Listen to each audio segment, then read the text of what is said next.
자, 오늘 말씀 제목은 맷비둘기야 힘을 내거라 입니다. 맷비둘기는 산비둘기입니다. 그죠? 목사님, 산비둘기와 맷비둘기가 뭐가 다른데요? 그렇게 묻는 거는 산돼지와 멧돼지가 뭐가 다른데요? 묻는 것과 똑같습니다. 똑같은 말이죠. 그래서 오늘 본문에 맷비둘기라고 되어 있으니까 맷비둘기야 힘을 내.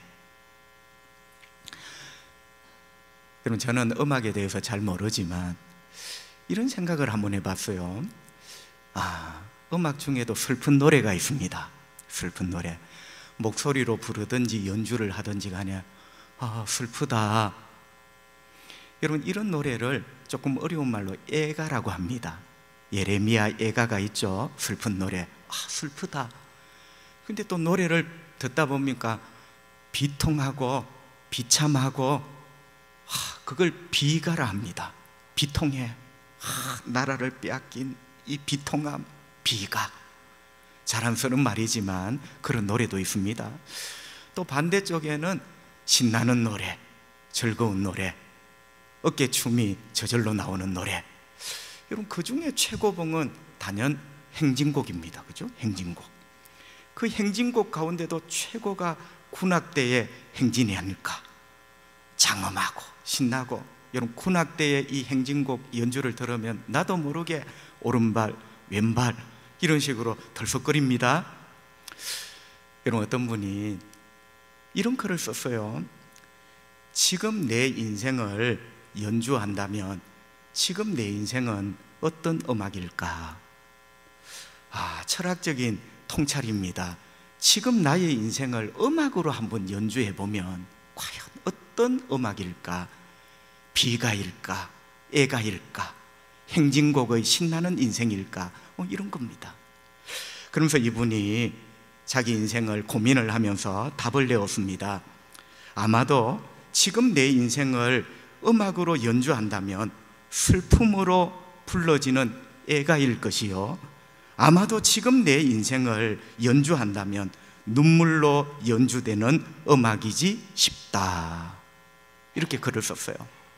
지금 내 인생을 음악으로 연주한다면 눈물로 연주하는 음악이지 싶다.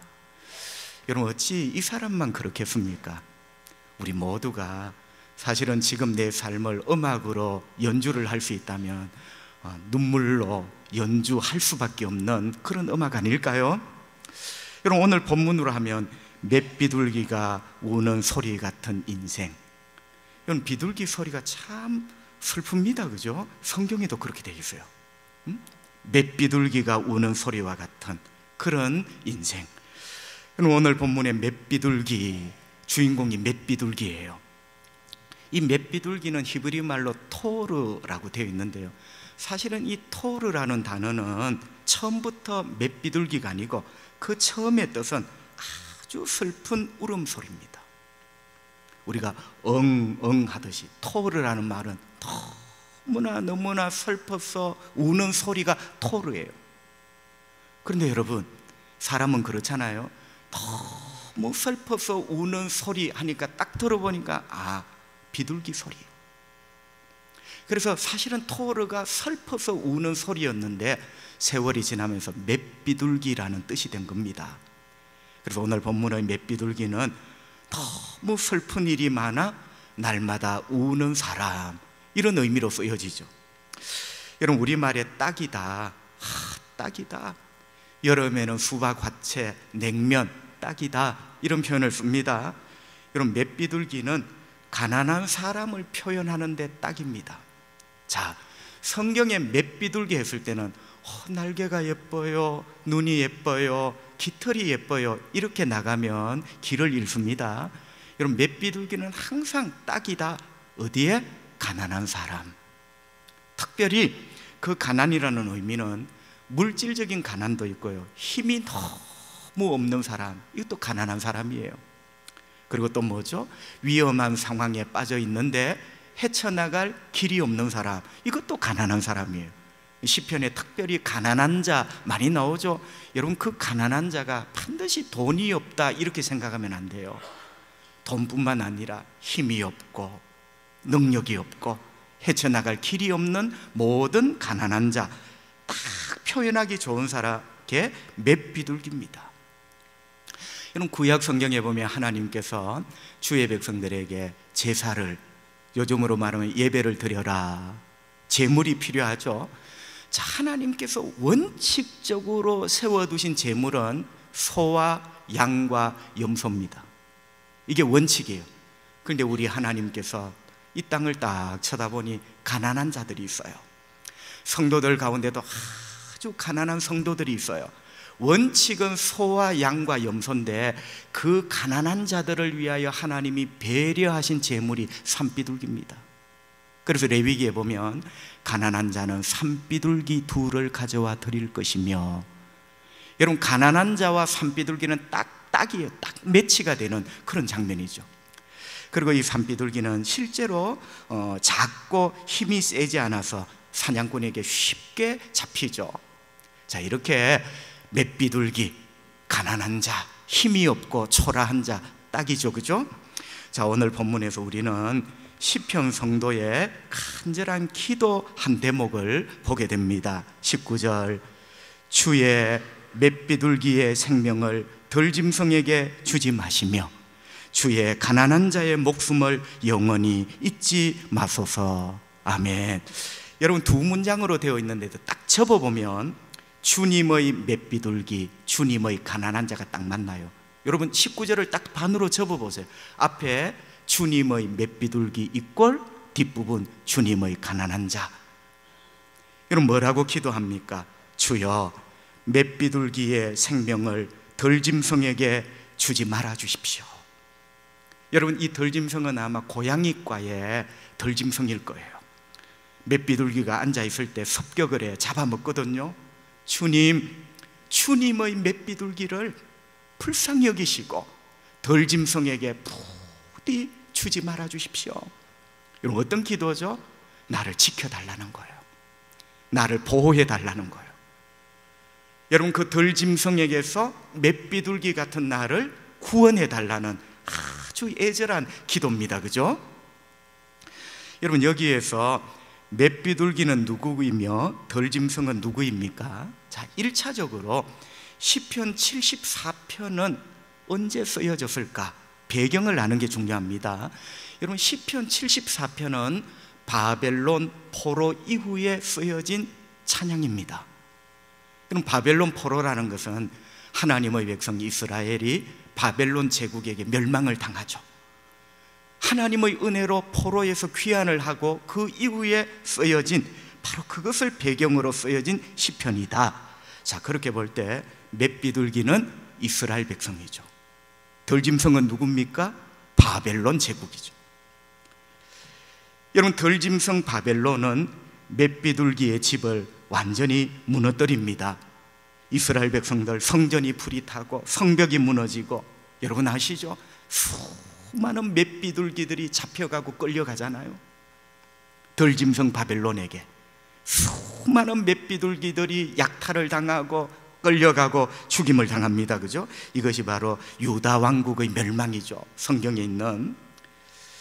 자, 여러분, 하지만 맷비둘기가 기도합니다.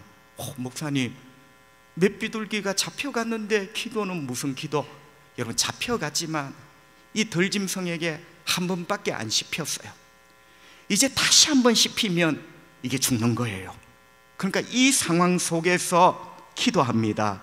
주님, 부디 맷비둘기의 생명을 들짐승에게 아주 주지는 말아 주십시오. 여러분, 한 번 물었지만 두 번째 물면 죽잖아. 비록 물렸지만 주님, 부디 맷비둘기의 생명을 아주 들짐승에게 주지 말아 주십시오. 뭔가 희망과 소망을 애절하게 표현하는 그런 기도입니다. 여러분, 우리도 그런 것 있잖아요. 병이 앓는 것보다 들고 나면 마음이 아픕니다. 그런데 그때 하는 기도, 주님, 아주 제가 이 병에 넘어지지는 않게 해주십시오. 그때 그 사람에게 병은 들짐승이죠. 병든 그 사람은 맷비둘기죠. 여러분, 우리 삶에 이렇게 적용을 할 수가 있는 거죠. 그래서 2차적으로는 이 맷비둘기와 덜짐승 이야기는 이스라엘 백성과 바벨론을 넘어 지금 살아가는 우리들 이야기입니다. 우리들이 맷비둘기예요. 덜짐승은 뭐죠?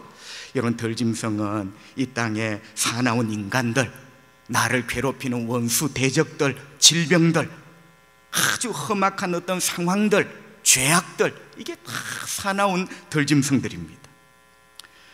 주여, 가난한 자의 목숨을 영원히 잊지 말아 주십시오. 여러분, 이 맷비둘기는 목숨만 부지해 주십시오 이런 게 아니고, 여러분 그런 것 있잖아요. 성경에 목숨이라 했을 때는 열정이라는 말도 돼요. 주님, 맷비둘기의 열정을 저 사나운 짐승이 아주 끊어놓지 못하도록. 또 이 목숨은 소망이라는 뜻도 돼요. 주님, 초라하고 작지만 맷비둘기에게 소망이 있는데 이 맷비둘기가 가진 작은 소망을 저 사나운 덜짐승이 끊어놓지 못하도록. 이런 맷비둘기는 이렇게 기도하고 있습니다. 성도 여러분, 이 세상에 맷비둘기의 목숨을 노리는 여러분의 소망과 여러분의 열정과 살고자 하는 인생의 의지를 노리는 덜짐승들이 세상에 얼마나 많습니까? 그것이 못된 인간이든지 어려운 형편이든지 악한 질병이든지 죄악이든지 말이죠. 저와 여러분이 맷비둘기라면 우리의 꿈과 우리의 열정과 살고자 하는 의지, 오늘 말씀대로 하면 맷비둘기의 목숨을 노리는 것들이 얼마나 많으냐는 거예요. 20절 하반절에 보니 무릇 땅의 어두운 곳에 포악한 자의 처소가 가득하나이다. 여러분, 19절은 덜짐승, 20절은 포악한 자, 똑같은 의미죠. 그 포악한 자가 세상에 가득하대요. 이쪽에 가면 없는 게 아니라 내가 가는 곳마다 나의 열정, 나의 꿈, 나의 소망, 살고자 하는 의지, 그 먹통을 끊어놓으려는 덜짐승들이 이 세상에 가득하대요. 성도 여러분, 우리의 맷비둘기는 초라하고 연약합니다. 이런 덜짐승 앞에 할 수 있는 게 아무것도 없습니다. 그래서 우리의 맷비둘기는 겁이 나고 막막하고 살아가는 게 힘에 부칩니다. 내 입에서 나오는 소리는 슬픈 울음소리, 토르. 그래서 우리는 맷비둘기입니다. 성도 여러분, 맷비둘기 같은 내 인생은 이대로 끝입니까? 사나운 덜짐승이 가득한데 나는 이제 끝인가? 내 인생은 이제 끝이란 말인가? 내 꿈과 내 인생의 열정은 여기서 끝이란 말인가? 나는 더 이상 희망이 없단 말인가? 아닙니다, 여러분. 저와 여러분에게는 여전히 희망이 있습니다. 저와 여러분에게 꿈은 여기서 끝이 아닙니다. 우리의 희망은 살아계신 하나님이십니다. 살아계신 하나님이 희망입니다. 사나운 덜짐승은 우리를 겁먹게 만들고 기가 차게 만들고 떨게 만들고 우리의 눈에 눈물 나게 만들지만 우리의 희망은 살아계신 하나님이십니다. 그래서 오늘 하나님께서는 우리에게 이렇게 말씀하시죠. 사나운 덜짐승에게 쫓기는 나의 맷비둘기야. 여러분을 부르시는 거예요. 이 세상에 군데군데 있는 사나운 덜짐승에게 쫓기는 나의 맷비둘기야, 힘을 내. 하나님이 우리에게 주시는 위로의 말씀이죠. 저는 그 사나운 덜짐승이 뭔지는 모르지만 여러분은 아시죠? 눈만 뜨면 겁이 나고 눈만 뜨면 두렵고 눈만 뜨면 우는 일 말고는 할 일이 없는 사나운 어떤 짐승, 맷비둘기야, 힘을 내, 내가 있잖아. 하나님 그렇게 우리에게 말씀을 하시는 거죠. 여러분, 맷비둘기는 어떻게 힘을 낼 수 있을까요? 여러분, 그런 것 있잖아요. 힘내라고 한다고 힘 안 납니다. 진리를 알아야 돼요. 진리가 내 심장을 팍 때리는 순간 힘이 나지, 힘내 이렇게 한다고 힘나는 게 아니에요. 자, 맷비둘기는 어떻게 힘을 얻을 수 있을까요? 20절 상반절에 보니 그 언약을 눈여겨 보소서. 자, 여러분, 덜짐승에게 쫓기고 있던 맷비둘기가 하나님께 이렇게 말합니다. 하나님, 제게 하신 하나님의 그 언약, 하나님 제게 주신 그 하나님의 약속을 부디 눈여겨 봐주세요. 여러분, 사실은 하나님은 눈 감고 계시는 분이 아닙니다. 이런 표현이 조금은 어색하죠. 하나님 보고 눈 뜨래요. 크게 뜨시고 내게 하신 약속을 하나님 부디 눈여겨 봐주세요. 맷비둘기가 그렇게 말을 합니다. 여러분, 여기에 포인트가 뭐죠?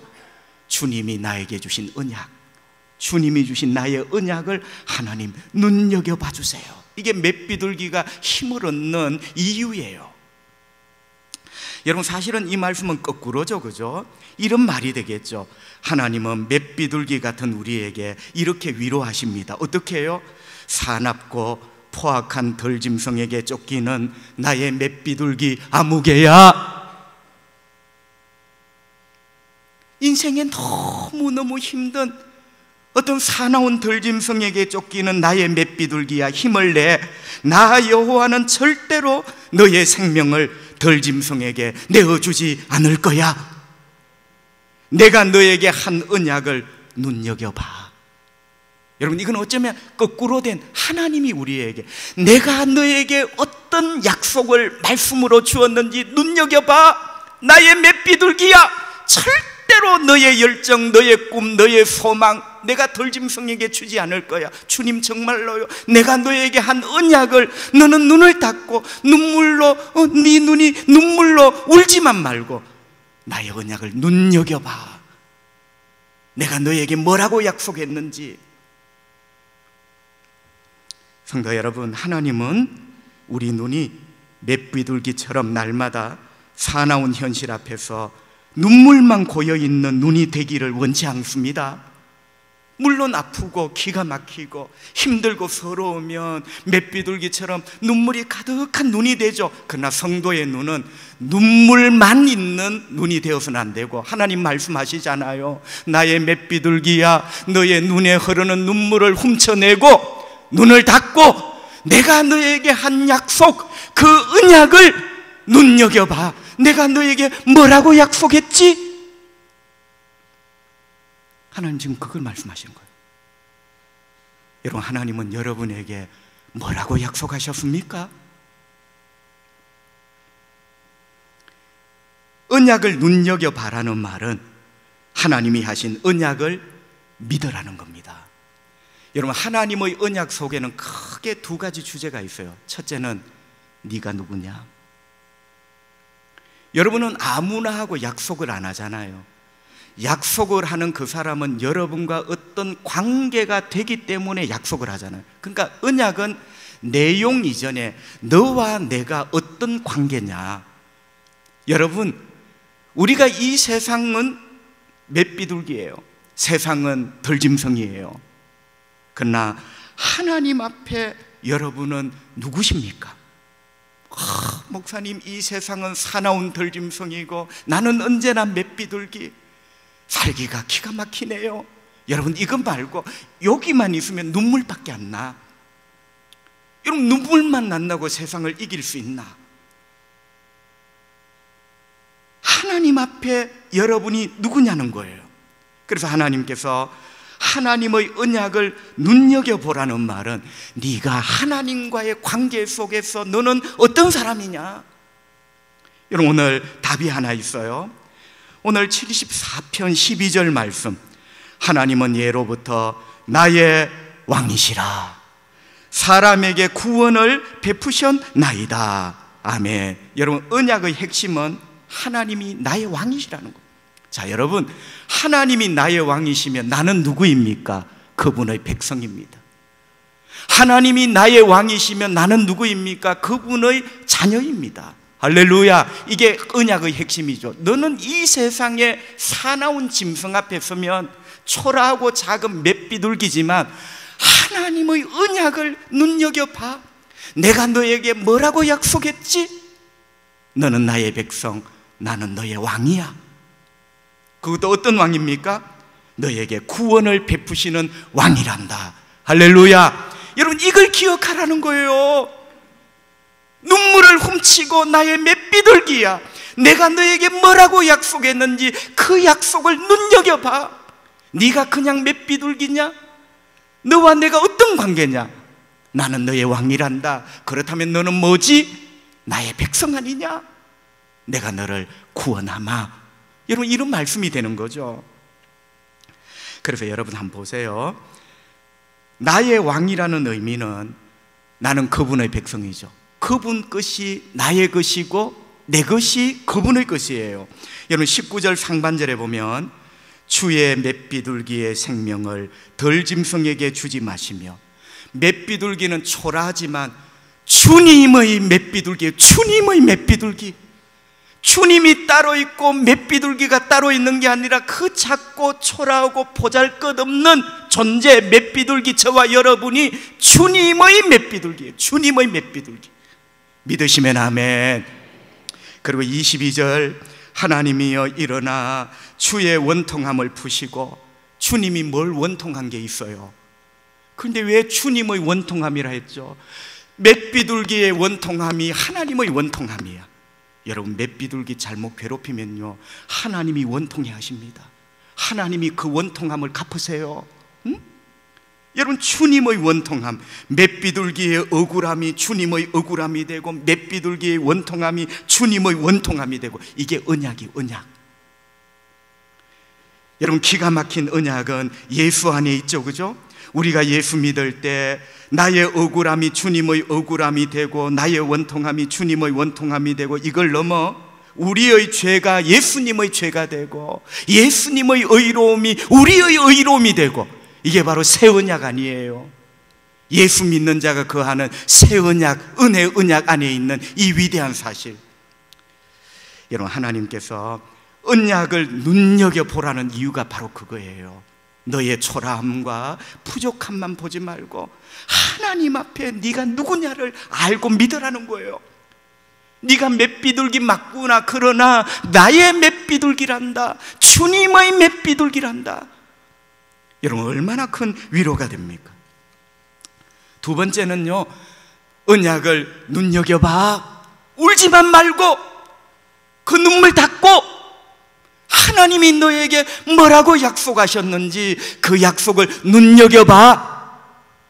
여러분, 두 번째 의미는 하나님의 능력이 얼마나 위대한 분이라는 것을 알고 믿으라는 거예요.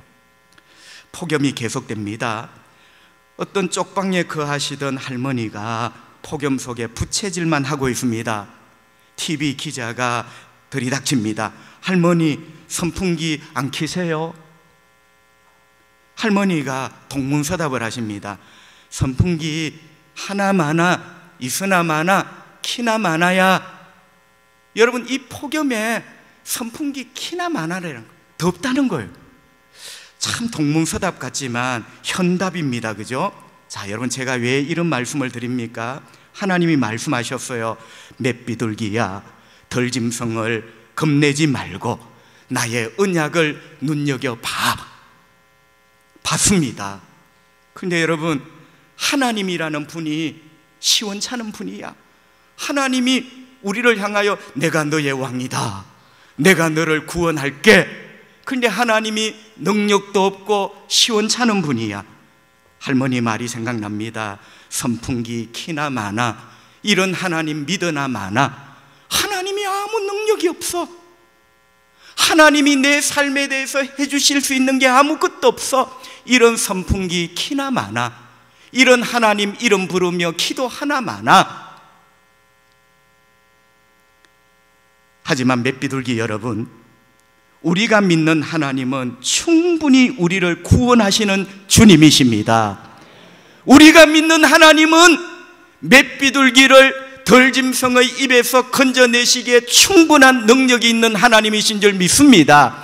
그래서 하나님이 우리에게 주신 언약을 눈여겨보라는 거예요. 너의 눈물을 훔치고 우는 눈만 되지 말고 그 눈물 닦아내고 내가 너에게 한 약속을 보라는 거예요. 하나님의 능력이 얼마나 위대한가를 보라는 거예요.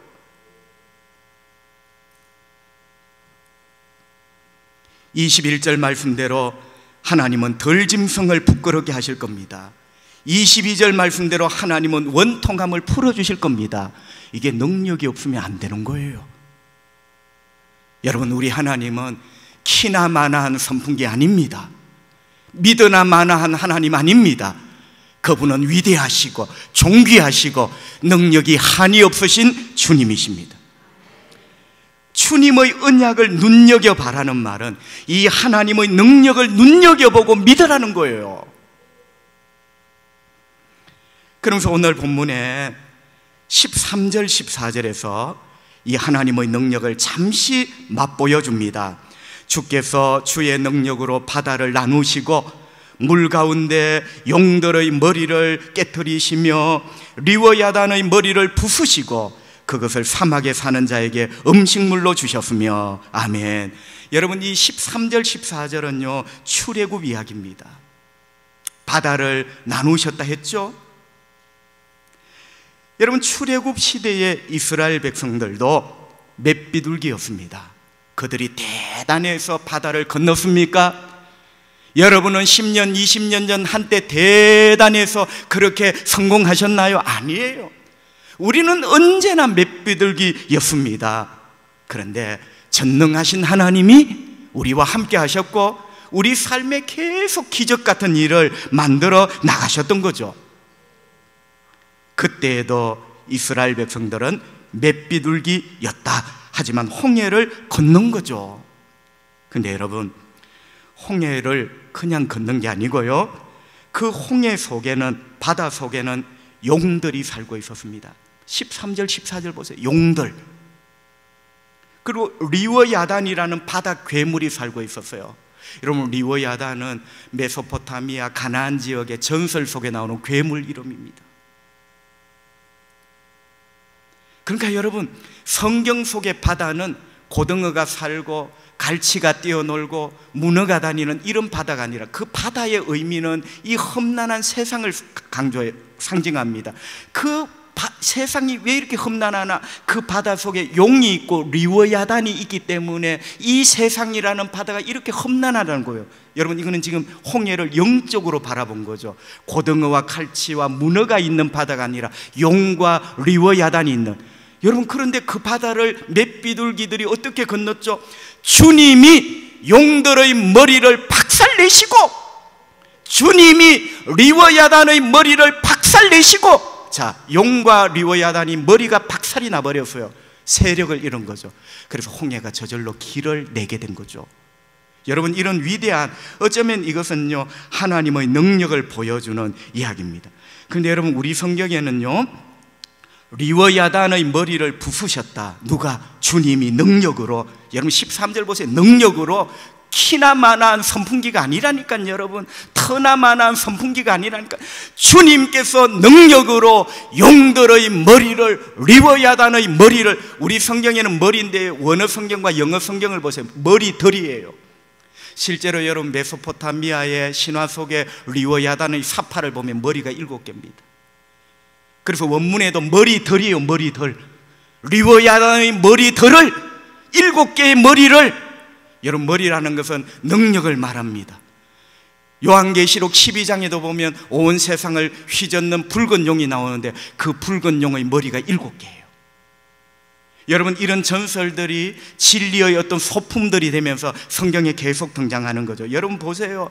머리가 하나 있는 괴물도 우리는 감당 못해요. 맷비둘기가 머리가 하나 있는 괴물을 어떻게 감당해? 그러나 우리 주님은 머리가 7개 달린 리워야단의 머리들을 하나도 남김없이 부숴 버리시고 주의 맷비둘기를 홍해를 건너게 하셨다는 거예요.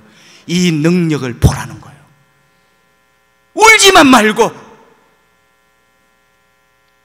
손으로 눈물 훔쳐내고, 맷비둘기야, 내가 너에게 한 약속이 뭐지? 그 약속 속에 나 여호와가 어떤 하나님이라고 내가 너에게 말했지? 그걸 눈여겨봐. 맷비둘기가 살아날 수 있는 유일한 길이죠. 주님의 맷비둘기들아, 하나님은 이런 분이야. 힘을 내.